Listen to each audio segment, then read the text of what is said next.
Friends, आज हम पढ़ेंगे पॉलिटिकल साइंस में वर्ल्ड पॉलिटी का लेसन नंबर 8 जो आपका कैपिटल में है, और यही इस लेसन का नाम है लेसन नंबर 9 एनसीईआरटी में। ठीक है, इसका नाम है वैश्वीकरण, globalisation. What is the globalisation in this chapter? So we have to learn about the globalisation. Okay, globalisation मतलब होता है वैश्वीकरण। जैसे कि आप शब्द के अंदर अर्थ देखिए कि वैश्वीकरण मतलब क्या होता है, विश्व का एकीकरण, यानी कि जहाँ पर पूरा वर्ल्ड एक हो रहा होता है। वैश्वीकरण बहुआयामी प्रक्रिया है जिसमें हम अपने निर्णयों को दुनिया के एक क्षेत्र में कार्यान्वित करते हैं जो दुनिया के दूरवर्ती क्षेत्र में कार्य करते हैं। वैश्वीकरण से तात्पर्य है कि विश्व का एकीकरण वैश्वीकरण कहलाता है। इजी है। वैश्वीकरण के प्रभाव हम देखें तो इसके प्रभाव अलग अलग रूपों में हमें नज़र आते हैं, जैसे कि राजनीतिक प्रभाव, आर्थिक प्रभाव और सांस्कृतिक प्रभाव। ये तीनों प्रभाव जो हैं आपके एग्ज़ाम में आने ही आने हैं, मोस्ट इम्पॉर्टेंट है आपके लिए ये। चलो इन प्रभावों के बारे में पढ़ते हैं। राजनीति प्रभाव। सबसे पहले राजनीति पर क्या इफ़ेक्ट पड़ा जब सारी कंट्रियां एक हुई या कंट्री में आने जाने का प्रचलन हुआ। तो वैश्वीकरण से राज्य की क्षमता में कमी आई है। राज्य अब कुछ मुख्य कार्य जैसे कानून व्यवस्था बनाना तथा सुरक्षा तक ही सीमित है। यानी कि जब से वैश्वीकरण हुआ है तो राजनीतिक प्रभाव ये पड़ा है कि राज्य की जो क्षमता है, सरकार की जो क्षमता है, उसमें थोड़ी कमी आई है। आर्थिक प्रभाव क्या रहा इनका? आर्थिक प्रभाव के अंदर अंतर्राष्ट्रीय मुद्रा कोष इम्पॉर्टेंट है, विश्व बैंक। यदि आप इनके ऊपर सेपरेट वीडियो देखना चाहते हैं क्योंकि आपके यूएनओ के चैप्टर में इंक्लूड विद आपकी इकोनॉमिक्स में भी ये टॉपिक है, सो आप इसकी वीडियो मेरे चैनल पे देख सकते हैं, ऑलरेडी वहाँ पे अपलोड है। ठीक है। एवं विश्व व्यापार WTO यानी कि इसकी वीडियो भी मैंने डाल रखी है। अंतर्राष्ट्रीय संस्थाओं द्वारा आर्थिक नीतियों का निर्माण हुआ। जब वैश्वीकरण बना तो मुद्रा कोष, विश्व बैंक और विश्व व्यापार संगठन WTO जैसी अनेक अंतर्राष्ट्रीय संस्थाओं का भी निर्माण हुआ, क्योंकि जब विश्व एक हो रहा है, कंट्रीज़ एक हो रही है, दैट्स वाई कि यहाँ पे रिलेशन बन रहे हैं।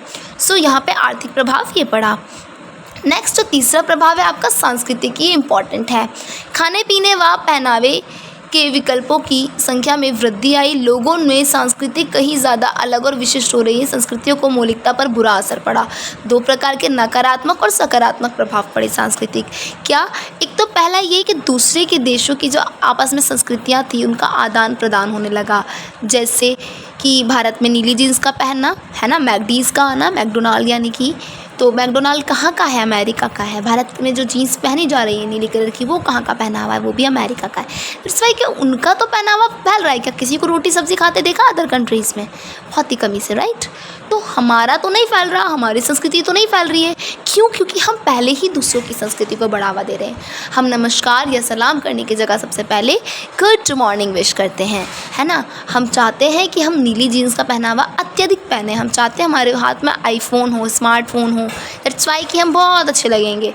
खुद में आईफोन हाथ में, नीली जीन्स पहन के, ओ ये बन गए पापा की परी, ऐसा फील होता है। नहीं, ये दूसरों की संस्कृति। हाँ, आप अपना सकते हो इसको, कोई भी ऐसा नहीं है कि आप नहीं अपना सकते। ये आपका अधिकार है कि आप कुछ भी पहने, कुछ भी करें, बट अपनी संस्कृति ना भूलना आपका कर्तव्य है।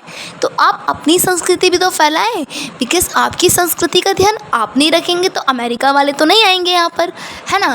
दैट्स वाई कि सांस्कृतिक प्रभाव जो था हमारा दो प्रकार से पड़ा। सकारात्मक ये कि हमें लोगों के बारे में जानना मिला, लोगों की संस्कृति को जानने को मिला, बट नकारात्मक है हम लोगों की तो जान पाए पर अपनी किसी को भी हम अपनी पहचान नहीं करवा पाए।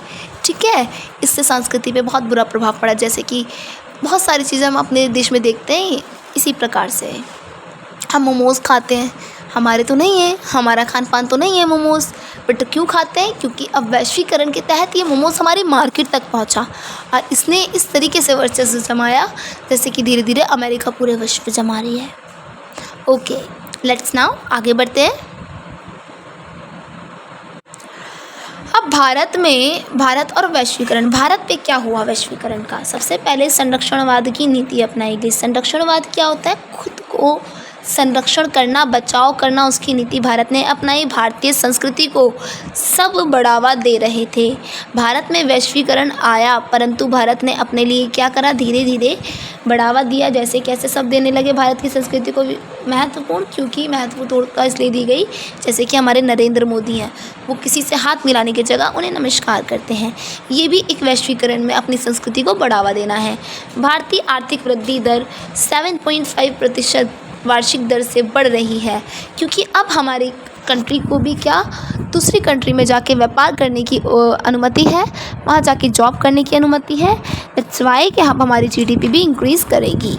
ठीक है, उसके बाद आता है आपका 1991 में लागू नई आर्थिक नीति द्वारा भारत की खुलेपन की नीति अपनाई गई। अब 1991 में वैश्वीकरण के तहत ही क्या हुई थी, खुलेपन की नई नीति अपनाई गई थी।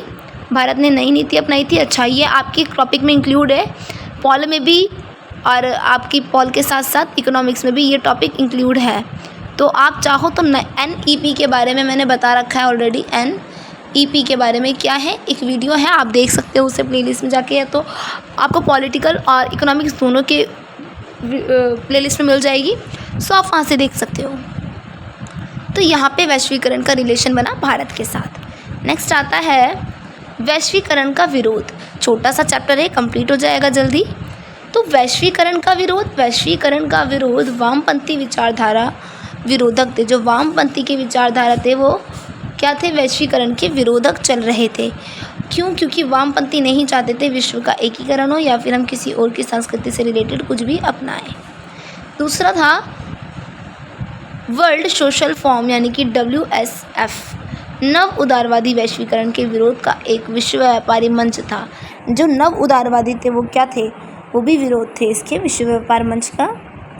यानी ये विश्व व्यापार मंच की तरह ही तो है, क्योंकि पूरे इस विश्व में ये क्या कर रहा है, अपना वर्चस्व कायम कर रहा है। राजनीतिक अर्थों में उन्हें राज्य के कमज़ोर होने की चिंता है।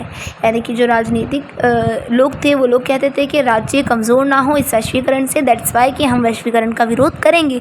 परंतु ऐसा नहीं हुआ, वैश्वीकरण की प्रक्रिया जारी रही और इसके प्रभाव हमें सकारात्मक व नकारात्मक दोनों ही रूपों में देखकर नजर आए। क्योंकि कभी भी बेटे एक सिक्के के एक पहलू नहीं होता, हमेशा एक सिक्के के दो पहलू होते हैं। ठीक है, तो आपको देखना है दोनों पहलू को, उसके बाद आंसर लिखना है। Then you can write answer. Okay, and अच्छे से मेहनत करें, इसको लिख लीजिएगा। बहुत ही शॉर्ट टॉपिक था, इजी है, कोई भी बड़ी बात नहीं है कि बहुत बड़ा हुआ, ऐसा कुछ भी नहीं है। You can do it anything if you want. Okay, अगर आप हार्ड वर्क करेंगे तो अच्छे से हो जाएगा और घबराने की कोई ज़रूरत नहीं है, क्योंकि फर्स्ट टर्म भी आपके पास आने वाले हैं, बिल्कुल ही पास ही है, मतलब अक्टूबर-नवंबर में है आपके फर्स्ट टर्म। सो अपनी प्रिपरेशन बहुत अच्छे से करें and you can do it. इसको आप रिमाइंड करें कि आप कर सकते हो, आप अच्छे से कर सकते हो, आप अच्छे नंबर अचीव कर सकते हो। My blessing always with you. Okay, bye.